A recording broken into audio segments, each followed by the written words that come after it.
Энэхүү бичлэг нь яг 7 өдрийн өмнө буюу 1 сарын 19-ний өдөр орж исэн. Тэгээд баг зэргийн засвар хийсэн тул дахин оруулж байгаа. Тиймээс та хэд маань яг 7 өдрийн өмнө орохт нь хэрвээ үдсэн хүмүүс байх юм бол дахин үзэх шаардлагагүй гэдэг анхааруулгыг хүргээд бичлэг рүү орцгоё. Сайн хөөрхөн хүмүүс минь бүгдээ шинэхэн бичлэгээрээ уулзж байна. За яг одоо та нартай сүүлийн үеийн мэдээлэл ховж үеийн талаар ярих гад мэдээллүүдэд бэлтгэж гисэн сууж байна. Гэхдээ өнөөдөр яриад байх дийлэх сэдвүүд маань бас л яг сэтгэл өвдөгсөн нэлээд хүнд мэдээллүүд байгаа гэдэг сануулгыг юун түрүүнд хүргэе. Бас яг одоо яригдж байгаа сэдвүүд маань бүгдээрээ л яг нөгөө бид бүгдийн ашигладаг тийм монголчуудын хамгийн ашигладаг Facebook платформ дээрх мэдээллүүд байгаа шүү гэдэг одоо анхааруулгыг хүргээд хэдүүлээ шууд бичлэг рүү орцгоё. Яалтчгүй монголчууд маань өвлийн улирлаа гадаад одоо дулаан орн руу аялдаг, зугаалдаг, хүүхдүүдийнхаа сургачийн одоо амралтыг халуун дулаан орнд одоо ингэж өнгөрүүлдэг ийм зүйл бол сүүлийн хэдэн жилд маш их ажиглагдж байна. Тэгээ ялангуяа ингэж Facebook орсон ч гэсэн, Instagram орсон ч гэсэндээ те ингэж яг танилуд маань хүртэл ингэж маш их явж байгаа харагдаж байгаа байхгүй юу. Тэгэд үүнийгээ дагаад бас нэлээд олон хүмүүс надад хэллээ л те. Чиний нүг яриад байдаг юуны юм чинь бол үнэхээр ингэ найдвартай байна. Сүлжээ бол ямар ч асуудал байсангүй. Найзууд ингэ өөр одоо юм өөрийн телефоноос авсан. Гэхдээ би юуны симээс аваад явсан чи юуны сим бол бүр ямар ч асуудалгүй те. Бараг хамгийн хурдан тэгээд хамгийн юм удаан хэрэглээтэй байсан гэсэн. Бүр ингээд 20 ГБ та авч яваад бүр 10 ГБ нь буцаад ингээд яагаагүй дуусаагүй ирсэн гэж аахгүй. Бүр тийм гоё комментуудыг надад өгсөөр байна. Тэг та хэд манд гадагшаа явахдаа хамгийн хямд, найдвартай хэрэглэхэд хялбар юуны симийг заавал сонгоорой. Тэг хүмүүс ч гэсэн айгүй ам сайтай шүү манайхаа. Би өөрөө яриад л мөртлөө ерөөсөө ашиглаж үзээгүй байгаа. Тэгээд 2026 онд ямар нэгэн байдлаар одоо нүг бас нөгөө аялын юу гэл би ярьжсэн шүү дээ. Хуримтлалтай аялал гэл ярьжсэн. Тэргээр ямар ч гэсэн аялна гэж бодоод байгаа. Тэгэхээр нэг юуны сим аваад нэг хэлийн тест гарах байхаа гэж бодоод байгаа. Тэгээд ингээд ярьсан чинь нэг юм санчлаа. Би одоо удахгүй бас нэг подкаст хийнэ гэдээ ярьжсэн шүү дээ. Тэгээд танараасаа яг нэг юм бүр ингээд амжилан одоо гуйж асуух нэг асуулт байна. Тэр нь юу вэ гэхээр би подкаста яг ингээд 10 жилийн хүүхдүүд рүү чиглэж хийх гэдэг байгаа байхгүй юу? Одоо яг тэр хүүхдүүдэд одоо чиглэсэн сэдвийн талаар ярина гэх юм уу да. За тэгэхэд би яг одоо энэ сувг дээр явах уу? Эсвэл өөр дахиж сууг нээх үү гэдэг дээр өөрөө бүр ингэж эргэлзээд одоо яг үндэ миний бүр ингэж өдрийн бодол чүний зүү толцсон даа юу. Тэг бүр ингэж гайхаад байгаа байхгүй. Нэгэнд хөгжүүлжсэн сууг дээрээ хийх үү эсвэл сэдвүүн ингэж өөр юм чинь дахиад сууг нээх үү гэж бүр гайхаад байгаа. Тэгэхээр та хэд маань юу гэж бодож чинь гэдгийг манайхаа комент хэсэгт заавал бичээрэй. За одоо хэдүүлээ ярих сэдвүүд рүүгээ орцгоё. За хамгийн ихэнд ярих сэдв маань болохоор дөнгөж сая буюу өнөөдөр болон өчигдөр гэдэг 2 өдөр бүх хотын одоо юм тоглолт болсон. За тэр нь болохоор Сагсан бөмбөгийн одоо бүх хотын тоглолт болсон. За тэрэн дээр Орхон баярын баг, Батмагнагийн баг гэдэг 2 баг өрсөлдөөд Орхон баяр Арслангийн баг төрүүлсэн байгаа. За тэгээд яг Орхон баярын баг бол яалтчгүй физикл Яшагийн баг бүрэлдэхүүнүүд харагдчихсэн шүү дээ. Орхон баяр байсан, тэгээд инх оргил байсан, Адиа байсан гэх мэтчлэн яг тэр хүмүүсээр ингэж бүрдсэн байлээ. За тэгээд шилдэг тоглогчоор түшиг тодорсон байлээ. Тэгээ хөдөлөө түшигтэй баяр хүргэцгээе. Тэгэд яалтчгүй би нөгөө хэлсэн шүү дээ. Энэ жил бол түшигийн жилээ. Энэ жил бол бүр ингэж яг түшиг бол бүр ингэж бүр үнэхээр түшигийн жил шиг байгаа гэд хэлжсэн. Яг л тэр процесс харагдаж байгаа хгүй те. Түшиг дахиад одоо ингэж гайхалтай шилдэг тоглогч болсон байлээ. Дараагийн ярих мэдээлэл маань бүр үнэхээр сайхан мэдээлэл байгаа. За энэ юу вэ гэхээр Монгол 2 охин Солонгосын K-pop салбарт буюу одоо яг манай монгол хүүхдүүдийн тэг яг өсвөр насныхан бол K-pop-ыг тэр чигтээ бол сонсдог гэж бол би боддог. Тэгээд яг монголч гэлтгүүгээр одоо энэ K-pop ч юм бүр дэлхийн зах зээл дээр бол бүр ингэж алаад байгаа шүү дээ. Энэ гайхалтай том зах зээл дээр Монгол 2 охин маань одоо ингэж дебютээ хийх чаг гэдэг бүр маш гайхалтай юм мэдээлэл явж исэн. За тэгээд тус хамтлаг нь бол яг 4 эмэгтэй одоо октоос бүрдсэн хамтлаг юм байна л да. Тэгэд 2 охид нь Монгол, 2 охид нь болохоор яг Солонгос охтууд гэж байгаа байхгүй юу. Тэгэд яг Troy Entertainment-аас гарч ирж байгаа ийм шинэ гайхалтай хамтлаг байгаа. Тэгээд нэг нь болохоор Инрэл буюу Энийн яг вокал болон рэпер, Melody буюу эгшил нь болохоор вокалаар одоо дебютээ хийнэ гэдэг энэ гайхалтай мэдээлэл гарч ирсэн. Тэгээд Инрэл болон эгшилэндээ бүгдээрээ томоос том баяр хүргэцгээе. Одоо та нартаа 2 хөөрхөн охиныхоо талаар товчхон мэдээллийг хүргэе. За манай хоёр хамтлагийнхаа хамгийн балчир гишүүд нь юм байна.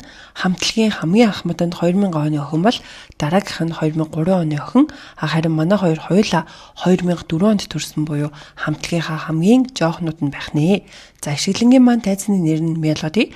За тэрээр 163 см өндөртэй. Монгол, Солонгос, англи хэлээр ярьдаг, гитар тоглодог, ковер дуулдаг ийм охин байгаа. Мөн тэрээр дэлхийн томоохон фестивалд оролцож байсан туршлагатай. За тэрээр 2023 оны 7 сарын 12-нд албан ёсоор татлагчаач гэдгээ зарласан байгаа. За харин инэрлийн маань тайзны нэр нь Эни. За тэрээр 167 см өндөртэй, Монгол, Солонгос, англи хэлээр ярьдаг, морин хуур тоглодог. За тэрээр K-pop уран бүтээлч шалгаруулах University гэж шоунд амжилттай оролцсон бөгөөд Монгол улсад зохион байгуулагдсан K-pop фестивал Mongolia 2022 тэмцээний дэд байранд шалгарч ирсэн. Түүний дуулах авьяас нь аавтай холбоотой буюу түүний аав нь хөгжмийн багш мэрэгжилтэй ийм хүн байдаг юм байна. Инэрл буюу Эни маань 2023 онд эргэлт цэг гэмэн дээр ярилцлага өгч ирсэн юм байлээ. За тэрээр тухайн ярилцлага дээрээ болохоор одоо энэ тус буюу K-pop салбарт орохдоо 2022 оноос хойш одоо ингэж бэлтгэгдэж эхэлсэн гэдгээ бол ингэж ярьсан байлээ. Тэгэхээр одоо 2026 он гэхээр ер нь бол 4 жилийн турш одоо ингэж бэлтгэгдэж одоо ингэж явж байгаа гэсэн үг. Мөн тэрээр яг тус ярилцлага дээрээ одоо ингэж олон цагийн бэлтгэл хийх бол үнэхээр чанга байдаг. Заримдаа бүр алхаж чадахгүй болтлоо бэлтгэл хийдэг тохиолдол байдаг гэж ярьсан байлээ. Яалтчгүй K-pop салбар бол зөвхөн дуулаад зогсохгүй одоо бүжиглэгч гэдэг юм уу та нэг юм айгүйх авьяас шаардсан салбар штэ. За үүнээс гадна тэрээр биеийн эрүүл мэндээс гадна яг сэтгэл зүйн эрүүл мэнд бол үнэхээр чухал юм байлээ гэд за нийгмийн харилцаанд орж чадахгүй өдөр болгон дотор байр бэлтгэлийн заал гэсэн хэмнэлээр явна. Мэдээж гэр бүл найз нөхдөсөө хоол байгаа болохоор ганцаардна дебютэ хийж чадах болов хийсэн ч амжилттай байж чадах болов гэд маш олон зүйлд ингэж санаа зовдгоо гэд яг 2023 оны ярилцлага дээр ингэж ярьсан байгаа байхгүй. За тэгсэн чинь одоо 2026 онд буюу 3 жилийн дараа одоо ингээд дебютэ хийж чадах болов гэж ярьж исэн бол одоо үнэхээр ингээд чадсан гэдгээ харуулхад бэлэн болсон байна. Тэгээд инэрэл бол ишгэлэг хоёр маань яг одоо ийм л замыг туулаад явж байгаа те. Мөн дээрэс нь Монголынхоо нэрийг дэлхийд зураатуулж явж байгаа ийм хоёр мундаг охтууд байгаа. Зэрэг K-pop салбар бол зөвхөн Солонгосын салбар байгаа болоод бол маш олон жил болж байгаа. Тэгэхээр ялцчихгүй дэлхийд Монголынхоо нэрийг зураатуулсан гэж одоо хэлхээс өөр юм арга байхгүй. За тэгээд эндээ энэ хөөрхөн хоёр охиныхоо Instagram хаягийг оруулъя. Тэг таад мөн ож заавал дагаарай тэгээд хэдүүлээсэн энэ хоёрынхоо одоо дебютийн те одоо клип дууг нь хүлээгээд байжээ. Одоо түлээ дараагийн ярих сэдв рүүгээ орцгоё. За энэ сэдв нь өнөөдөр буюу 1 сарын 17-ны өдөр орсон ч гэсэн нэлээдгүй хүмүүсийн хандлтыг авч байгаа ийм сэдв байгаа. За яг миний харснаар ганц хоёр групп төр бол орсон байсан. Гэтэ тэр группуд нэлээд олон гишүүнтэй группуд. За үүнээс гадна бас дахиад ганц хоёр пэйжүүд төр ороод явж байгаа мэдээлэл байгаа хгүй. Одоо жишээлбэл яг энэ дээр занг цэг юм дээр орсон мэдээлэл байгаа. За үүнд болохоор Mask Production-ы жүжигчин ганц зэрэг нэл хамрагтай болжээ. Түүний шинэхэн нэл хамраг Instagram story-доо хүссэн бүх нийгэм авч үзэж чамдаа баярлалаа гэж биччихэгээд яг энэ хоёрын зурагтайг ингээд оруулсан байгаа хгүй. Тэр зурган дээр нь болохоор одоо энэ үнийг эмэгтэй нь яг ингээд ганцаа жүжигчнийхтэй ингээд тэрсэн юм шиг ингэснэ өгсөн болгоны өмнө авч үзэж чамдаа баярлалаа гэдэг ийм текст бол биччихсэн байсан. Тэгээд ороод удаагүй энэ нь ингээд сэвдээд яг одоо ингэж явж байгаа. Тэгээд хүмүүс яг энэ сэдв дээр хоёр одоо өнцгөөс харж байгаа. За эхний өнцг нь болохоор ингээд аюу одоо буруутгаад байгаа тий. Нэлх хүүхд дааж явлаа гэл одоо ингээд ууралж байгаа ийм бүлэг хүмүүс байгаа. Нөгөө хүмүүс нь болохоор наа чи худлаа, наа чи киноны маркетинг штэ гэж хүмүүс яриад байгаа байхгүй. Тэгээд бас нэг талын хүмүүс болохоор ингээд киноны маркетинг гэдэг нь ингээд баталсан гэх юм уу та нэг тиймэрхүү гарч ирсэн байлээ л дээ. Тэрэн дээр болохоор яг нүг жүжигчин ганцаог ингээд их нэртэйгээ авахулсан зураг одоо нүг сошиалс нь л олсон байгаа байхгүй юу. Сошиалс нь болоод ингээд их нэртэйгээ авахулсан зургийг ингээд амгуудаа ингээд ихнэр хүүхдтэй хүн наа ч юм бол ингээд уусаа худлаа гэдэг байдлаар оруулсан байлээ. Нөгөө талдаа тэр хамт зураг оруулсан эмэгтэйгийнх нь пост гэсэн гэж гаргаж ирсэн байгаа байхгүй юу. За тэрэн дээрээ болохоор одоо ингээд шинэ кинотой ингээд хамтарч ажиллах тийм маркетинг талаас нь хамтарч ажиллах юм байгууллагууд байвал холбогдоорой гэдэг одоо тэр постыг нь бас хүмүүс гаргаж ирсэн. Би бол яг энэ мэдээлэл дээр худлаах гэж бодож байгаа. Яа тэгэхээр урд нь бас яг жүжигчин Батхүү, жүжигчин Шүүдэр цэцэг хоёр ч яг нэг киноныхаа маркетингийг тэгж хийжсэн шүү дээ. Та хэд маань санаж байна уу?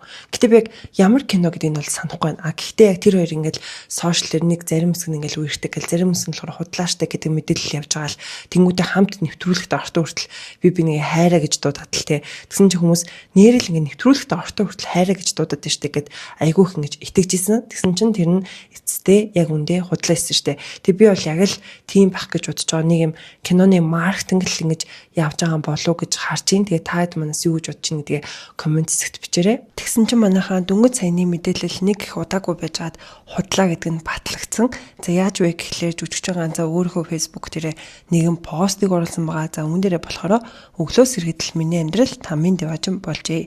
Аль заавандаа амрахтай болох вэ? Гэр фитнесээс өөр очих газаргүй хүн штэ. Эхнэр багш хоёроос өөр амраг алгадаа гэж гэтэнгүүтээ ган болт баяргүй чамаас л бүх зүйл эхэлхэлтэй. Хурдан трээлээ цацнуу гэд энэ постыг оруулсан. Тэгэд яалтчгүй хүмүүс яг тэр нөгөө худал мэдээлэлтэнд итгээд ингээд жүжигчин ганцаар бол маш их дайрсан болов уу гэж бол бодож байна. Дараагийн ярих сэдв маань дайрын мохонтой холбоотой байгаа. За дайрын мохныг бараг мэдгүй хүн байхгүй байх гэж бодож байна. Тэгэд өмнөх нэг бичлэг дээрээ ч гэсэн би ярьжсэн шүү дээ. Аав нөгөө сарвчсан учраас одоо өөрийгөө болон аавыгаа тэжээхийн тулд 14 настайгаас хойш одоо ингэ ажил хийж явж байгаа ийм охин байгаа гэдээ ярьжсэн. За тэгээд нөгөө Монголын арт түмбас одоо энэ гэр бүлд одоо хандив цуглуулад энэ хоёр маань хөргөн хоёр өрөө байртай болсон байгаа гэх мэтчлэн мэдээлэлүүд бол нэлээд их явж исэн. За тэгсэн чинь сүүлд одоо дайрын мохонтой холбоотой бас нэгэн мэдээлэл гарч ирсэн байгаа. За яг сүүл бас дайрын мом маань өөрийнхөө одоо нэг сошиал одоо хуудасаа хөгжүүлж хэлсэн байлаа. Facebook дээр бас ийм рил хийгээд тэ найзтайгаа хамт ийм бичлэг энтер хийгээд бас ингэж сошиал сугуудаа ингэж хөгжүүлж хэлсэн байгаа байхгүй.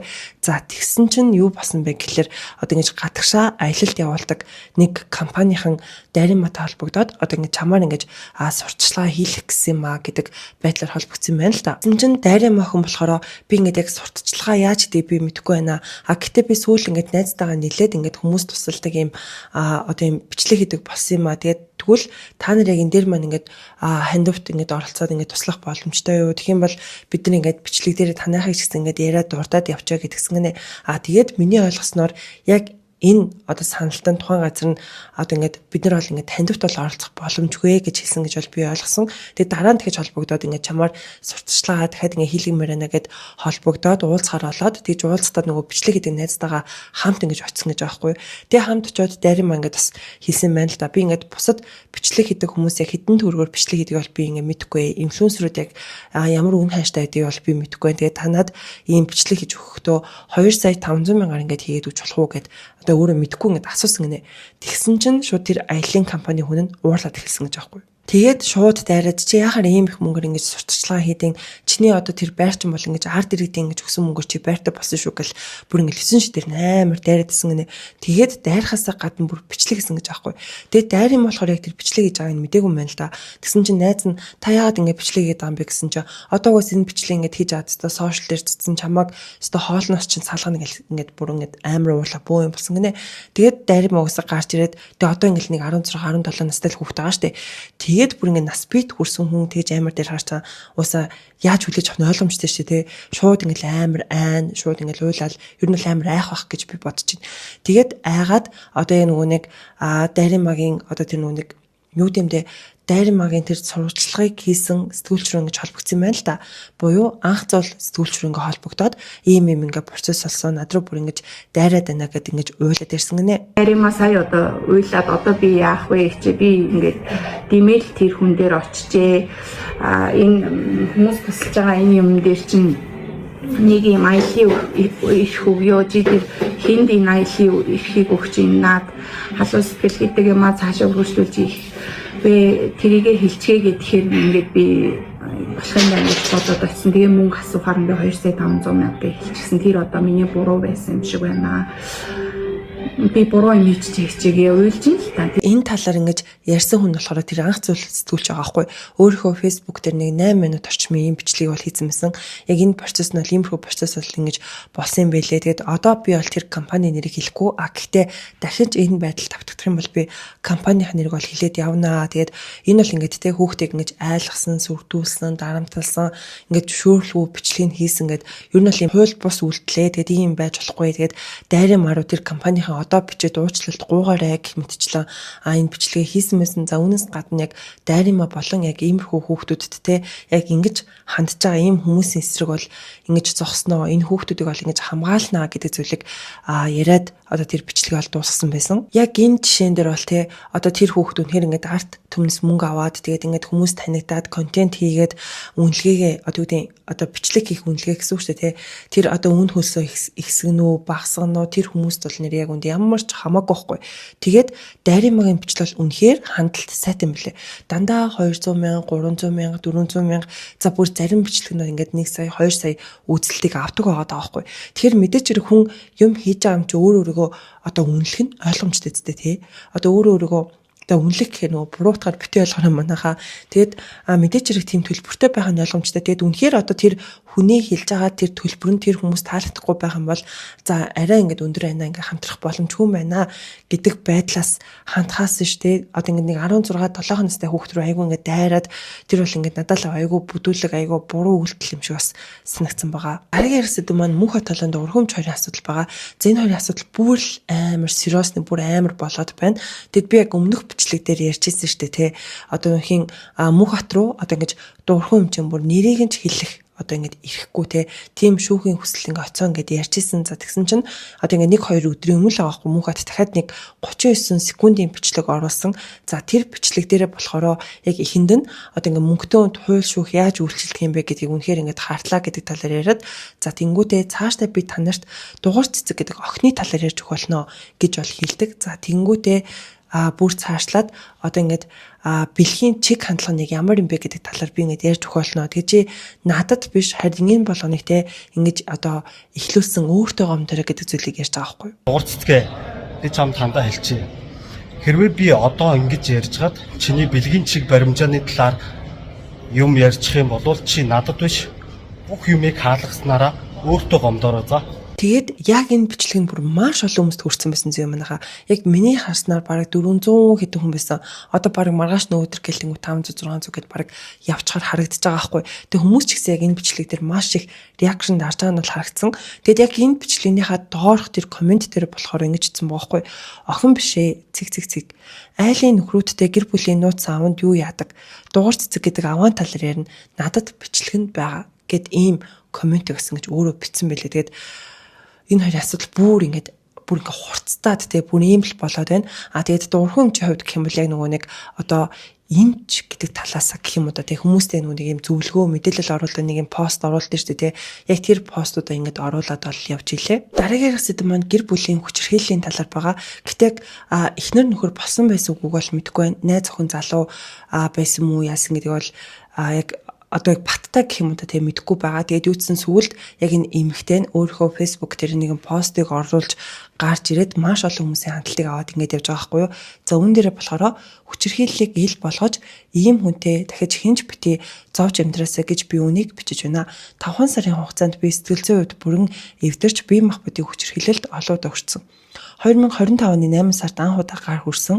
Маргааш нь юу ч санахгүй байна гэж уучлалт гуйж дахиж тэхгүй гэж амласан. Итгэсэн минь миний хамгийн том алдаа байжээ. 2 дахь удаага гар хүрэхэд нь цагтаад мэдгдсэн ч ахин гуйж би хүнийг шоронд оруулахыг хүсэлгүй өргөдлөө татаж авсан. Арх ууж архин л буруу байсан мэтэр надад ойлгуулдаг байлаа. 2025 оны 12 сарын 29-нд найзуудтайгаа корпорат чочд буудалд сууж арх ууж миний нүдэн дээр найзыг орлож харч чадалгүй гарахад минь хөөж ирээд намайг алгадаж өшөөлөж толгой руу минь тоогоороо цохиж тухайн газрын хамгаалагч салгаж би зүгтсэн. Дахиж гар хүрэхгүй өөрийгөө яагаад байгааг ойлгохгүй жил надад жаахан хугацаа өгч итгэвэл би өөрчлөгдөн гэж өвдөг дээр сөхөж гуйхад нь би дахин итгэсэн. Гэтэл 11-ний дараа арх хууж гадуур хонож ирээд зодож эхлэв. Хаалга руу цугтаж гүйхэд хүчээр чирч татан күүртийн минь хутгаар сэтэж хаалга түгжиж 2 цаг орчим тамлсан. Нийтдээ 5-6 удаа зодулсан түүний гэр бүлийн хүртэл намайг доромжилж шүүхтэрээ чи гэж доромжилж надад зориг өглөө. Энэ бүхэн миний амьдралд арилшгүй айдас үлдээсэн. Гэтэ би чимээгүй хохирогч хэвээрүүлэхийг хүсэхгүй байна. Хүчирхийлэл бол хайр биш, арх бол шалтгаан биш. Үйлдэл бүрийг нь бичгэд зүрх дийлэхгүй байна. Хамгийн чухал нь хүчирхийллийг дэвчих ёсгүй гэдгийг өөр нэг хүнд ойлгуулахыг би түнд ил болгож байна. Дахин хин ч юм хүнээс болж ямар ч юмтэй зовхгүй байгаасаа гэсэндээ гэд одоо тэр найз залуугийнхаа гэх юм уу да тий ингээд Instagram хаягийг нь Facebook хаягийг нь ингэж оруулсан байлээ. Тэгээд энэ бол бүр үнэхээр маш олон хүмүүст хүрсэн бараг л ийм одоо үгүй бусад группүүд дээр ч гэсэн яг энэ сэдвийн талаар ингэж ярьж байгаа байхгүй. Тэгээд яг энэ пост дээр болохоор одоо яг өөрийг ингэж зодцсон байсан гэх юм уу да тий одоо ингээл яг ингэж тух одоо энэ хүзүүн мүзэн ингээл яг урагдаал ингээд тухамхан гэсэн бүр ингээд цохол ингээд бондоцсон байгаа хүртэл ингээд харуулсан байгаа байхгүй. Тэгээд күүртийн урцсан байсныг бас нэг газар нөгөө нэг зодсон гэдсэн шүү дээ. Тэгээд тэрийг ингээд яг өөрийг ингээд холоос харсан ч гэсэн ингээд өөрийг нь цогч байгааг нь бол ингээд харагдаж байгаа байхгүй юу. Яг тиймэрхүү одоо баримт нотлохотой гэх юм уу да тий зураг бичлэгүүдийг бол ингээд оруулсан байлээ. Тэгээд энэ зурган дээрээ ч гэсэн яг тэр нөгөө эртэг гэхээ юуг нь эвдүүлээ зураг хүргийн нас ингэж оруулсан байгаа байхгүй. Тэгээд энэ нь мэдээч хэрэг маш олон хүмүүст хүрсэн. Тэгээд одоо болохоор 2.6k одоо реакшн авсан байгаа байхгүй юу. Тэгээд бусад группүүд дээр ч гэсэн яг энэ сэдвийн талаар ингэж яригадаад те дахиад л нэг эмэгтэй ингэж хохирлоо гэх мэтчлэн мал ингэж яригдаж эхэлсэн байсан. Үүнийхэн дараа тэр эрэгтэй нас өөрийнхөө Instagram дээр сторинуудыг оруулсан байсан л да. За өстө бараг л өгүүлбэр болгон дээр ингээд тайлбар хий. Уул нэг лайв хийсэн чи хүмүүс ингээд бойлгээд тэрийг устгахчлаа гэх мэтчлэн ингээд яриад бүр юу гэдэг гинвэ гэл тэнгуүтэй юм хүмүүсээс баха ингээд болооч ингээд бүхэж гэдэг юм чат ингээд ирэх бас ингээд амар юм байна. Бүр ингээд бараг ээжтэйгээ хамт юулээд нэг юм бас нэг тиймэрхүү юм ярьсан юм а. Ээжтэйгээ хамт баг ингээд хүч гэдэг юм чат авах бас ингээд амар юм гэх мэтчлэн нэг тиймэрхүү сторинууд оруулсан байж байгаад гэхдээ одоо ч тэрийг устгахчихсан юм шиг байна. Тэгээд бас яг тэр эрэгтэй нь болохоор одоо ингээд явдаг газараар нь явнаа. Явдаг газарт нь ингээд өгч одоо ингээд шийдүүлнэ гэдэг зүйлийг стори дээр оруулсан байсан байхгүй юу. За тэгсэн чинь эмэгтэй насыг нь коммент дээрээ би хууль шүүхийн байгууллагт хандсан байгаа. Явах шатаар явж байна. Миний нэр хүндэд ч бас халаж худал хийж явсаар байгаа. Би хохирогч биш байсан бол ингэж зөрөгтэй дуурахгүй байсан баха. Ийм хүнийг өмөөш хамгаалаад байгаа хүмүүс болон ажлын газар гээд энэ амар хүнд арга хэмжээ аваач гэгээд одоо ингэ нүг ажлынхын газрыг гэсэн гэж меншн хийж асан гэж оруулсан байсан. Тэгээд яг энэ кейс болон ер нь ингээд ярихад те ингээд хүнээ бүр маш сайн танихгүй бол юусоо болохгүй байна гэдэг зүйлийг үнэхээр хэлмээр байна. Хэрвээ өөрт чинь нэг л удаа гар хүрсэн бол дахиж гар хүрэх нь ойлгомжтой. Хэрвээ нэг л удаа гар хүрсэн бол хүүхдтэй болоогүй байгаа дээрээ салаарай гэдэг зүйлийг бүр ингээд аминчлан захий хизээч нэг удаа гар хүрээд одоо үгүй дахиж гар хүрэхгүй байна гэдэг юм ерөөсөй байдаггүй байхгүй юу. Бас үүнээс гадна яг нэг иймэрхүү сэдв хүнсэн дээр бас нэг юм одоо октоодтай анхааруулга хүргэх нэг юм байгаа хгүй. Тэр нэг гэхэлэр ингээд хайр дурлалын асуудалтай болоод үерхэд ингээд нөхөрлөж явж байгаа ч гэдэг юм уу да тий. Тэнгүүтээ тэр октоодаараа цалингийн зээл, аппликейшны зээл, баахан зээл ахуулаад алга болдог залуучууд бас гарч ирсэн бэлээ шүү манайха. Ерөөсөө тийм хүнд итгэж болохгүй. Тэгээд тэд нар чинь айгүй ингэж яа штэ тий. Одоо энэ чинь надад нэг зээл аваад өгөөч гэж хизээч хэлэхгүй штэ. Манай ээж өвдөд, манай аав өвдөд би бараг л хор тавтартай ухааны юм яриад авч байгаа штэ тий. Ерөөсөө тийм зүйлүүдэд ерөөсөө итгэж болохгүй. Би ингээд яг сүүлүүд ингээд сонсоод ангууд тиймэрхүү маш их байгаа байхгүй. Тэр нэг юм зодддаг нөхөртэй. Тэнгүүдээ тэр нөхөр нь хүртэл ингээд ихнэр дээрээ бахан зээл авахулсан. Тэгэд чи ингээд над хүнээсээ салаач гэх тэнгүүд одоо ингээд ядаж би энэ зээлийн талыг өөрөөр нь төлөвлөжээ би салмаар байна. Тэгвэл ингээд надад хохирлоо юм шиг санагдаад ингээд тэр нөгөө аимшигтэй нөхрөөсөө салахгүй кейсүүд бас маш их байлээ шүү манайхаа. Дахиад одоо ингээд хэлэхэд те сонор сэрэмжтэй байхгүй бол болохгүй байна. Бүр аль нэг тийм баацтай те.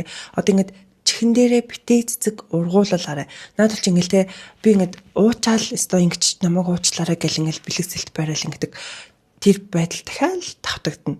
Тэгээ нөгөөдөл нь ч гэсэн те дахиад нүг чихэн дээр цэцэг ургуулчаал бахан зээл авахулсан байгаа байхгүй. Зээлийн асуудал төр гэд тэр эртэж өөрөө авах хэрэгтэй шүү. Үнэхээр зээл хэрэгтэй, мөнгө хэрэгтэй байгаа юм бол өөрөө ажиллаа хий. Өөрөө нийгмийн татгалаа төлөөд өөрөө зээл аваа. Битээ тэгж хамаагүй хүмүүсийн уртаас зээл авч өгч байгаад өөрөөсөө хохироорой. Бүр ийм юм бүр зөндөө байгаад байна. Тийм болохоор анхааруулж хэлж байгаа шүү манайхаа. Одоо түлээ дараагийн нэлээд хүнд сэдвүүд рүү орцгоё.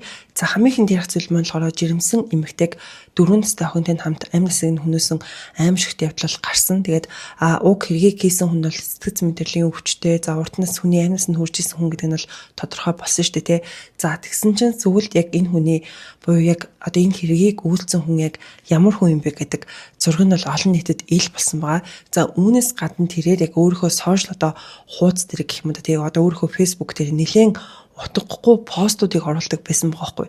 За тэгээд яг энэ талаар зариг цагийн мэн дээр 1 сарын 12-ны өдөр ингэж нийтлэгдэж орсон. За тэр постуудаас нь та нарт уншиж хүрэх юм бол за бор гэртээ богд, гэр гэртээ хаан гэж хэн байжээ? Хар гэртээ хаан гэдэг нь биш.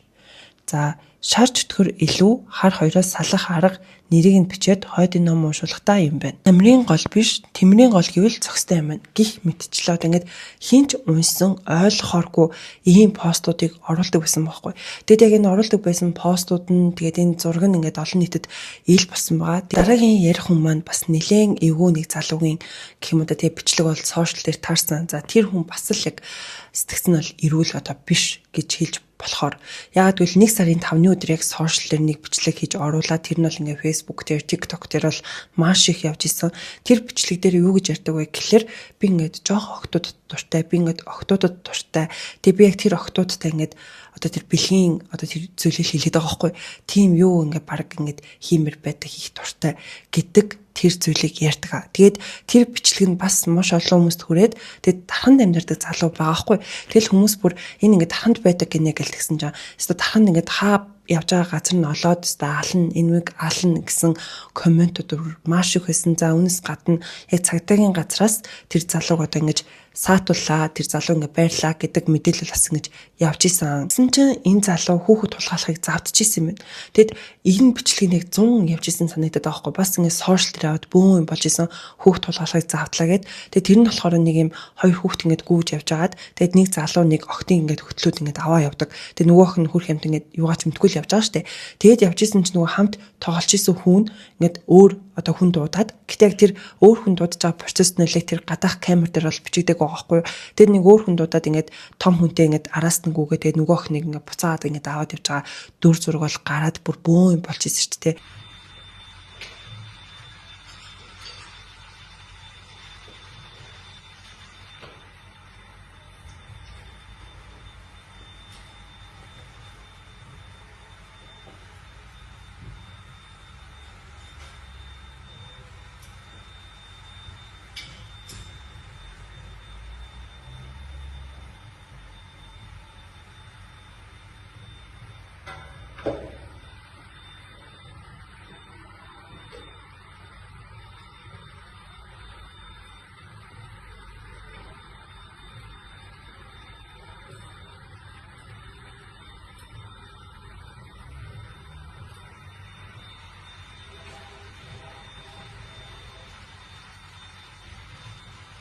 Тэгсэн чинь яг тэр авч явж исэн залуу яг энэ залуу байхгүй. Тэгээ би ингээд бага насны охтууд дуртай. Би ингээд тэд нартэй баг ингээд бага насны охтуудыг ингээд барих дуртай энэ төр гэд бүр ингээд аим шигтэй юм ярьж исэн тэр залуу байгаа байхгүй. Яа тийг ингээд бодохоор амар байгаа зү. Тэр охиныг авч яваад мэдгүй араас нь тэгэж хүн очоогүйсэн мөл яах байсан бэ? Ингээд бодохоор бүр үнэхээр аимшигтай байгаа. Тэгэд яг тэр 100 явж исэн тэр бичлэгний залуу энэ залуу мөн гэдэг яаж батлаад байгаа вэ гэхлээр тэр нүг камер дээрх бичлэгний одоо тэр дүрсийг нь одоо ингэж оруулангуудаа одоо нийтлэл оруулсан байгаа хгүй. За үүн дээр нь болохоор бага насны охтыг барих дуртай гих ууган баяр гэх чинь оюуны хомсдолтой хэмээн үтсэн бөгөөд хүүхд тулгаалахыг завцсан хэрэгээр 1.6 жилийн л сонсч гэдэг ийм одоо нийтлэл мэдээлэл бас орсон. Тэгэд хүмүүс ийм хүнд яагаад бүр 1.6 жилийн өгч байгаа юм бэ гэдэг бас ийм зүйлүүд бас нэлээд их яригдсан байгаа. Энэ бол бүр үнэхээр амар гоод тэг хүүхдүүдээ гадаа тоглож исэн ч гэсэндээ тий цонхороо ингээ хараад ч юм ингээ хараа хяналттай байхгүй бол болохгүй. За тэгэд ялангуяа хүүхдүүдтэй бүр танихгүй хүнийг хизээж дааж явж болохгүй гэдэг бүр хэлэхгүй болохгүй газ. Одоо тэр камерын бичлэг дээр байгаа охин бол ингээ мэдгүй хөрх юмт ингээ дагаа явж байгаа хгүй. Тэнд аав ч юм байгаа, тэнд ээж ч юм байгаа. Тэндээс чамд гоё дэлгүүр ороод заримг аваад өгье гэхэд хүүхд бол ингээ мэдгүй л дагаа явж байгаа хгүй. Тэгэхээр ийм зүйл байдаг шүү. Чамайг хинч танихгүй хүн юусоо авч явъя гэсэн чи юусоо явж болохгүй шүү гэдгийг бас л хэдүүлээ дахиад сануулгах ёстой, хэлэх ёстой л байгаа хгүй те.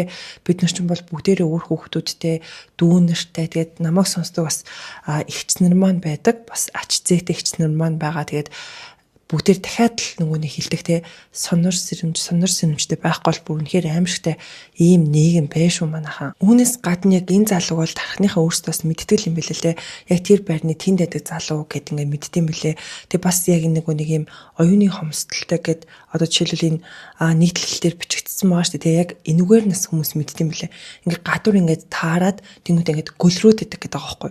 Ерөөс ингээ бүр ингээ харсан бол бүр ингээ гөлрөөд тэгээд ингээ явмаа гэсэн чи яасан чи ингээ явахгүй бүр ингээ гөлрөөд ингээ хараад байдгаа гэх мэтчлэн хүмүүсээс ингээ маш их битсэн байгаа юмс ингэж харагдсан. Дараагийн ярих сэдв маань бас л яг сэтгцийн өөрчлөлттэй хүнтэй холбоотой сэдв байгаа. За энэ болохоор 1 сарын 16-ны өдөр NTV телевизийн Facebook пэйж дээр орсон нэгэн бичлэг байгаа байхгүй юу? Ер нь бол сурвалжлага гэж ойлгож болно. За үүн дээр болохоор Баянгол дүүргийн цэг хорооны иргэд гэтэнгүүт яг тэр хүмүүсийн хэлсэн үг юм бэлээ. За үүнд болохоор сэтгцийн өөрчлөлттэй хөршөө хүүхдүүдийн маань хизээ гарч ирээд цохоод заазуурчих бол гэж айдаг болсон. Цагдаа бол наад хүн чинь та нарыг зодсон ч хариуцлага хүлээхгүй. Харин та нар эсэргүүцэж түүний биед хүрвэл хариуцлага хүлээн шүү гэдгээ. Сүүлийн үед нэг цагийн татамжтай хаалга нүдэж заазуураар цогтөг. Энэ мэтчлэн сэтгцийн өөрчлөлттэй хүний ар гэр нь эмнэлэг твтүүлэх гэж хүсэлтэд гарахгүй бол бусдын амь нас аюулгүй байдал оргигддог зохицуулалт Монгол улсад өнөөдөр үйлчилж байна. Гэд ийм тайлбартай нэг бичлэг орсон байгаа. Тэгээд яг тус бичлэг дээр болохоор нэг хүний яриа биш ингээл хэд хэдэн хүмүүсийн яриа байгаа байхгүй юу? Очоод ингээд яриа өгөх нь өгөөд зарим нь нэг очиж амжихгүй байгаа хүмүүс нь уцаар ингээд яриа өгсөн байлээ. Тэгэд яг тэр бичлэг дээр юу гардаг вэ гэхлээр ингээд хөшөөхөө хаалгыг ингээд юмар зөхөөд идэг заяа. Ингээд өөрөө ингээд гараараа зөхөөд өшөглөөд бүр заазураар ингээд хаалгаар нь бүр ингээд зөхөөд байгаа байхгүй. За тэгэнгүүтээ бүр ингээд том модоор хүртэл ингээд хаалга ингээд зөхөөд идэг. Тэгэл яг тэр хүмүүсийн ярьж байгаа нь болохоор манай хөрш маань нэм сэтгцийн юм өөрчлөлттэй. За тэгээд тэрнээсээ болоод ингээд нэг чимээ шуг амар сонсдог гинэ. Тэгээд тэрийг нэг хөшүүдэгэ гэж бодоод юу нь бол хаалгын цохоод идэм байна гэж бол би ойлгосон. Тэгээд тэр хүн ингээд ганцаар амьдардаг. Тэгээд нэг нохоотго амьдардаг гэж аахгүй. Тэгээд тэр нохоо нь хүртэл хөршөөхөө тэр нөхрийг нь гэх юм уу тий. Манай нөхрийг хүртэл тэр нохоо нь ингээд хадж ийсэн гэж бол тэр яран дээр бас хэлсэн бэлээ. Зур хүртэл гаргаж ирээд цогч ийсэн. Ер нь бол бид нар яг юм амгалан тайван байх ямар ч үндэсгүй байна. Хүүхдүүд хүртэл орж гарахад үнэхээр хэцүү байна.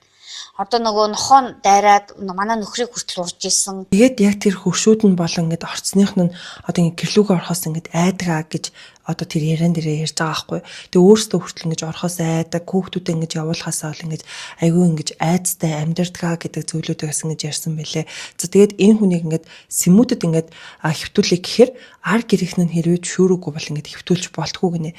Тэгээд тэр хүн болохоор ингээд хүүхдтэй тэгээд нэг хүүтэй тэгээд хүн болохоор ээжийг ерөөс ингээд имлэгт хэвтүүлэхгүй гэдэг. Би ингээд өөрөө ээжигээ харж хандна гэсэн мөртлөө хүн ерөөс ингэж хамт байдаггүй ингээд нохоотойгоо энэ хоёр хойлоо байдаг. Тэгэл нохоо нь хүртэл ингэж маш их ингэж дайртгаа гэдэг тиймэрхүү яриануудыг ингэж өгсөн байлээ. Тэгээд яг нөгөө нэг өрхийнхэн ч гэдэг юм уу та тий нөгөө хариуцдаг хорооны нөгөө хариуцдаг хүмүүс ааш тий. Тэгээд яг NTV-ийн тэр хүмүүсээс нь хүртэл ингэж яриа авсан байгаа байхгүй. Тэгсэн чинь 2023 онд бол 2 удаа сэмүүдэд бол хөвтөжсэн. Тэгээд сүүлийн 1 жил бол ингээд нэг эмнэлгийн хяналтанд байх хэрэгтэй байдаг шүү дээ. Тэгээд сүүлийн 1 жил бол ерөөсөө юм хяналтанд яваагүй гэсэн. Тэгээд ерөөсөө им энтер бас уудаггүй гэж байгаа байхгүй. Ерөөсөө энэ хүн ийм юмыг уух хэрэгтэй гэдэг тийм тогтмол ийм уудаггүй гэж ингэж бас ингэж хэлсэн байлээ. Тэгээд яг тэр хөршөөхөө хаалга яаж ингэж зогсож байгаа бүр ингэ заазраар хүртэл яаж зогсож байгаа гэдэг нь ингэ нүг камер дээр нь бичигдсэн байгаа байхгүй. Тэгэл яг тэр болгоны ингэж харуулад те ингэ энэ хүмүүсийг анхаарахгүй болохгүй нэ гэдэг байдлаар ингэж яриа гэх юм уу тий NTV гэх юм бас юм сурвалжлага ийм нэвтрүүлгээс ингэж хийсэн бэлээ. Тэгэд бүр нэр ямар хэцүү юм бэ те. Тэгэл хүмүүс ингэж ярьж байгаа нь бид нар 3.5 сая хүн амтай байж ийм байгаа юм чинь бид нар ингэж хүн амын топ бүр ингэж ихсэх тусмаа бүр яах юм бэ гэл те. Хүн болгоо яг үндэ ингэж айгүй айцтай байна. Тэр нь бол ингэж сошиал дээр ч гэсэн яг үндэ харагдаж байгаа байхгүй юу. За бүгдээрээ хамгийн сүүлийн ярих сэдв рүүгээ орж ийн. За энэ сэдв бол 16 настай охины хэрэг байгаа. За тэгээд яг хамгийн сүүлд нэг шүүхийн урьдчилсан хилцүүлэг болсон. За тэн дээр болохоор яг нөгөө давгдооч ган эрдэнэ номын эрдэнэ гурыг бол харуулсан шүү дээ. Тэгээд тэн дээр хүмүүс яг юу гэж ярьсан бэ гэхэлэр энэ гурав яг 461-тэй байгаа мó айгүй юм өнгөлөг байна гэдэг зүйлийг хүмүүс ярьсан байхгүй. Ер нь бол ингээ хоригдоод ичиж ингээд ус гизгээс суулсан юм байна гэдэг зүйлийг нэлээд их ярьж байгаа харагдсан. За тэгсэн чинь ингээ хүмүүс битсэн байлээ л дээ. Одоо ингээд яг нөгөө шүүхийн шийдвэр нь гараад яг нөгөө ялаа аваагүй байгаа учраас тэд нар чинь нүг ар гэрээс мөнгө аваад гэдэг юм байна тий. Яг тэр 20 ангита ингээд үсээд суулгах эсвэл тэр 20 ангийнхаа ингээд дэлгүүрээс юм хөдлөж авах юм боломжууд нь бол байдаг юм аа. Тэгээ тийм учраас ингээд байж байгаа байхаа гэдэг байдлаар хүмүүс нэлээд ингэж ярьж байгаа нь харагдчихилээ. За үүнээс гадна бүр нэлээд олон бас юм ярих асуудлууд бас ингэж гарч ирсэн. Хамгийн хин дээрх зүйл нь юу вэ гэхээр 1 сарын 15-нд нэгэн voice цацагдсан байгаа. За тэр voice дээр юу гардаг вэ гэхээр 2 эрэгтэй болон 1 эмэгтэйгийн одоо ингээд хоолой гардаг байхгүй. 2 эрэгтэй нь болохоор одоо ингээд боомлоод байхгүй болох ч яа боомлоод ингээд цааш нь харуулчих гэдэг зүйлийг ярьдаг. Харин нөгөө эмэгтэй нь болохоор ингээд ам аврахыг гуугаа те намайг бити ингээд би ингээд амьдрмаар байна ам авраач гэд гуйж байгаа voice бол цацагдсан. Тэгэд үүнийг мэдээж хэрэг хүмүүс бол те яг энэ тус одоо хэрэгтэй холбоотой одоо ингээд 16 настай охин бүр ингэж ам гуйж исэн байж те гэдэг зүйлийг хүмүүс бол маш их ярьсан. Тэгэд яг энэ voice нь хаанаас хэн яг хамыг хэлж цацсан гэдэг нь ингээд тодорхойгүй. Гэтэ сошиалэр бүр ингээд цацагдаад маш олон хүмүүс бол ингэж хөрсөн гэдэг нь бол харагдчихсан. Тэгээд ялангуяа ингээд эмэгтэйчүүд, ээжүүд те энэ voice бол ингээд сонсч чадахгүй нэ бүр ингээд сонсоод бүр ингээд зүрх зүсэгтлээ гэх мэтчлээ ингээд сошиалэр өөрсдийнхөө үзэл бодлыг хуваалцсан бэлээ. Тэгсэн чинь маргааш нь буюу 1 сарын 16-ны өдөр цагдаагийн газраас нэгэн одоо тайлбар маягийн мэдээлэл орсон байгаа. За үүнд болохоор тодруулга Хаан улс дүүргийн 2 дугаар хорооны нутаг дэвсгэрт 2024 оны 6 сарын 20-наас 21-нд шилжих шөнө ишийн амь насыг хохиросон гэх хэрэг одоогоор шүүхийн шатанд хянан хэлцэгдэж байна. Уг хэрэгтэй холбоотой баримт гэх ярианы бичлэг 2026 оны 1 сарын 15-ны өдөр захин орчинд нийтлэгдсэн. Хэрэгт уг ярианы бичлэг нь нотлох баримтаар авагдаагүй худал мэдээлэл тул бичлэгийг ямар зорилгоор олон нийтэд түгээснийг тодруулахаар шалгалтын ажиллагаа явуулж байна гэсэн одоо ийм нийтлэл бол орсон. Тэгээд хүмүүс болохоор яалтчгүй одоо тэр юунд бол ингээд итгээд байгаа хөөх охин ингээд амь нас ингээд гуйж исэн байж тээ бүр ингээд тэмцсэн байж тээ гэтэл ингээд хөөх охины ингээд амь насанд хүрцэн гэдэг зүйл бол маш их яригдж байгаа. Дараагийн ярих зүйл нь одоо яг ган эрдний өмгөөлөгчтэй холбоотой бас нэгэн одоо шууган гэх юм уу те бас нэлээд олон хүмүүсийн одоо яриа болоод байгаа. За энэ яг яасан бэ гэсэн чинь ган эрдний өмгөөлөгч мэргэн гээд энэ өмгөөлөгч нь одоо өөрийнхөө фэйсбүүк дээр нэгэн постыг оруулсан байхгүй. За энэ постн дээр юу гэсэн бэ гэхлээр нийтээрээ нэг гимгүү залууг цовдлох гэж байгаа бол би үгүй гэж хэлнэ. Өөр яриад их юм байхгүй. Хүний олон хүний барьдаггүй юм гэдэг утгатай ийм постыг оруулсан. Тэгээд хүмүүс бас л ингээд энэ өмөөлөгч рүү маш их дайрсан байсан бол харагдчихсэн. Гэхдээ бас доор нь те одоо ингээд өмөөрч байгаа те хүмүүсээс харагдчихсэн. За тэгсэн чинь манайхан дахиад нэг voice задарсан. За яг тэр voice дээр болохоор ган эрдэнэ, номын эрдэнэ, тэгээд ган эрдний ээж тэнгуүт яг хэргийн газар одоо ингээд нэг мөрдөгчнөр гэх юм уу одоо нөгөө цагдаа нар ингээд ирсэн байгаа шүү дээ. Яг тэр хэдийн voice гэж тайлбарлаж байгаа байхгүй.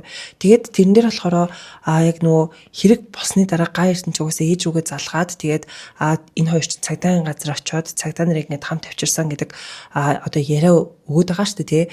Тэгээд яг тэр үедээ би ингээд voice хийцэн байсан юм гинэ. Одоо ган эрдний ээж нь яг тэр одоо мөрдөгч ирсэн. Тэгээд ган эрдэнэ, номын эрдэнэ тэр хэд яг юу болсон талаар ингээд цагдаад те мөрдөгчд ингээд ярьж явах үеэрээ би ингээд утсан дээрээ voice ингээд хийцэн байсан юм а гэд тэр voice нь бас сошиал дээр цацгдсан байгаа. Тэгээд яг энэ дээр юу ярьдаг вэ гэхэлэр ингээл яг номын эрдэнэ уйлалт тэгээд мөрдөгч нь яг юу болсон ингээл тэгэл ган эрдэнэ, номын эрдэнэ хоёр ингээд яг тэр процессыг тайлбарлаж байгаа нэг тийм voice аахгүй. Одоо ингээд хин номерд нь л ингээд хэнийг давд орчвол ингээд таньдаг байсан. Гэтээ ган эрднийг таньдаг байгаагүй бас одоо хохирогч охины бол ингээд таньдаг байгаагүй гэдэг зүйлийг ярьдаг. Тэр ган эрдэн чинь нөгөө UB cab явж байгаад тэгээ маргааш Япон явна гэсэн болохоор ингээд тэгээ давд орч чинь дуудаад ирсэн ингээл тийм зүйл ярьж ирсэн шүү дээ.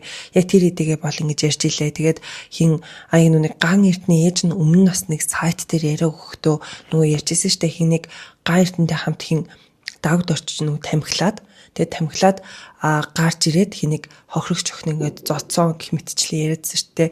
Яг тэр зүйлүүдийг бол ингээд ярьж байгаа бол харагдсан. Тэгэл мөрдөгч нь яг яасан юм ингээл тэгэл бас мэдээч нэг мөрдөгч шиг ингээд нэг хоёр мөрдөгч байсан юм уу гэж би бодоод байна. Тэгэл яг нөгөөд нь ингээл юм асуугаал тэгэл нөгөө ган эрдэнэ, номын хоёр ч ингээл хариулаад байгаа нэг тим одоо voice байгаахгүй. Тэгээд яг ярахаа мартах ч штэ. Тэгээд яг нөгөө ган эрдэнэ, номын эрдэнэ хоёр ч юм бол те ингээл яг босон процесс ингэж ярьж байгаа тэнгүүдээ бид хоёр ингээд айлгсан. Тэр дотор буу байгаа, тэр бууг аваад тэрийг бууд гэл ингээл айлгаадсан. Тэгэл яг нөгөө нэг хиймэл дагуулаас ингээл бараг бид хэдийг ингээд харж байгаа хэвээр гэр бүлийнхний ч ингээ шүү тгий шүү гэж бид хоёр ингээд сүрдүүлж ийсэн гэх мэтчлээ. Яг тиймэрхүү ингээд ярьж байгаа одоо voice нь байгаа хгүй. За тэнгуүтээ яг энэ voice-ны талаар сүүлд яг энэ сайтууд төр буюу яг өнөөдөр бүр ингээ маш их явсан заяа. За энэ сайтууд төрх мэдээлэл нь юу байсан бэ гэхэлэр захин орчинд цацгдсан дуу бичлэгийг ган эрдний ээж хийсэн гэжээ. Ган эрдний ээж нь Миний хүү ган эрдэнэ хэргийн газар цонхоор гарч хаан бол дүргийн цагдаагийн газар руу явж байхдаа надад залгаж би яран оцсон. Бид цагдаагийн газар очиж хүү минь хэргийн талаар мэдэгдэж цагдаагийн албан хаагчдын бүрэлдэхүүнтэй хэргийн газар оцсон. Алуурчин унтаж байхад нь баривчилсан хэргийн газрын үзлэг хийж байхад би халаасанд байсан утсаараа дууны бичлэг хийсэн. Хэрэг үнэн зөвөөр шийдэгдэх байх гэж итгэн өдийг хүртэл энэ бичлэгийг задруулаагүйч удаа дараалж хүү маань сошиалд хэрэгтэн гих худал мэдээлэл тарааж сэвснэр эс үйлдэлгүйгээр хамжигч яллагдагч болон 90 хоног таслан сэргийлэх арга хэмжээг авч хойж алуурчин гэж гүтгсээр байгаа тул аргагүй ихэнд задлж байна. Энэ бичлэг ямар нэг эвлүүлэг биш бөгөөд шаардлагатай тохиолдолд цагдаагийн байгууллагад их хувийг өгч шинжээж томилолон бодит эцгийг тогтоолгож болно. Мөн өмгөөлөгчдийн хувьд Ганбат өмгөөлөгчийн хэрэг дээр ажиллаж байсан. Гэвч прокурорын байгууллага нотлох баримтгүй сошиалын нөлөөнд автаж миний хүүг яллагдагчаар татсан нэмж өмгөөлөгчийн тусламж авахд хүргэсэн. Хэд хэдэн өмгөөлөгчтэй уулзсан ч олонний хил амаас айж татгалзах өмгөөлөгчд их байсан. Иймд мэрэгэн өмгөөлөгчд уг бичлэгийг сонсгож зарим баримтыг харуулхад бидэнд итгэж өмгөөлж байгаа болно. Түүний хувьд алуурчин давд дөржиг өмгөөлөхгүй болохыг ташрамд дурдж байна. Мөн Батхуйг өмгөөлөгчийн хувьд миний 10 жилийн ангийн найз энэ хэргийг сонсоод надад туслахаар болсон гэд одоо ийм нийтлэл одоо ингээд орсон байгаа. Тэгээд яг нүг мэрэгэн өмгөөлөгч гэдэг одоо нөгөө хүмүүс ингээд дайраадсэн шүү дээ. Тэгэл ээж нэг иймэрхүү одоо тайлбарыг ол ингэж өгсөн бэлээ. Гэтэ эхлээд бас миний ингээд толгойр гэцэхгүй. Яагаад гэвэл нүг яг нөгөө хоёр эрэхтэй болон нэг эмэгтэйгийн voice нь ингээд цацагдчихсан шүү дээ. Тэгээд араас нь нэг юм voice гэдээ ярьдах нь юу юм бол гэдгсэн чи яг түрүүхэн би энэ voice-ыг буюу энэ дараагийн ган эрдэнэ номын эрдэн яг тэр мөрдөгч энтертэй хийсэн гэдэг voice-ыг ингээд сонсож байгаа байхгүй. Тэгэд энэ бол ийм учиртай юм билээ шүү. Эхлээд яг тэр нөгөө нэг бараг л яг тэр болж байгаа одоо үүдэн тэг яг тэр аимшигт хэрэг болж байгаа үеийн voice нэг хэсэгхэн цацагдаад тэгэд араас нь болохоор яг тэр ган эрдний ээж хаан хийсэн гэсэн энэ voice бас ингэж цацагдаад явж байгаа юм билээ. За тэгсэн чинь одоо хохирогч охины ээж нь үүний дараа бас нэгэн постыг оруулсан байгаа. За энэ постн дээр болохоор аваа босоогүй бол шаазгай унцах вэ? Өнгөрч хэлээгүй бол эрүүл үүнд гарав гэдэг зөврөг байдаг. Урд шин нийтлэгдсэн бичлэгийг би үзлээ. Үнэхээр аимшигтай юм. Ойлгох гээд ч нулимс гарсангүй. 5 төгрөг танил талтай хүмүүс ямар ч эвлүүлэг тэр бүхэл хавтас тэргээс юу ч авч юу ч нэмж чадна шүү гэх та бүгдийн минь захаасыг хэрэг шийдтэл би санаж явнаа. Ийм бичлэг үнэхээр байсан бол яагаад надад үзүүлээгүй вэ? Байгаагүй бол хэн ямар зорилгоор намайг ингэж хямрааж байгаа юм бол гэж бодсны үндсэн дээр эзэн холбогдогчийг олж өгөхийг хүсэж 11 102 дугаар утсанд мэдгдсэн болно. Хэлэх үг хэдий олонж 2 жил төвчээд болсон юм хань хэдхэн хоног би төвчнэ. Гин буруугүй шүүхөрл болоогүй байхад ган эрдний өмгөөлөгч нар гимгүй хүнийг цавдлах гэж байна. Миний үйлчлүүлэгч цагаад нь хүний олон хүнээ барьдаггүй гэх мэтэр цээжээ дэлдэж итгэлтэйгээр олон нийтийн сүлжээнд цацаж байгаа нь шүүхөд нөлөөлж байгаа зүйл биш гэж үү? Яагаад ингэтлээ бардам байна вэ? Юунд ингэтлээ найдаж дүрм журмаа зөрчиж байгаа юм бол шүүхийн шийдвэр гараагүй байхад урьдчилж амлалт өгч байгаа шалтгаан нь юу юм бол гэж харцаарсан. Би ойлгохдоо энэ нь шүүхэд нөлөөлж байгаа санаатай үйлдэл гэж бодож байна. Эсвэл шүүх хурал болоогүй байхад өмгөөлөгч нь гин буруутай үгийг шийдэх цахим орчинд бусдыг төөрөгдөлд оруулж болдог юм уу? Жишээ энэ асуудалд тухайн хэргийг шалгасан цагдаагийн байгууллага хяналт тавьсан прокурорд тайлбар өгнө гэдэгт найдаж байна.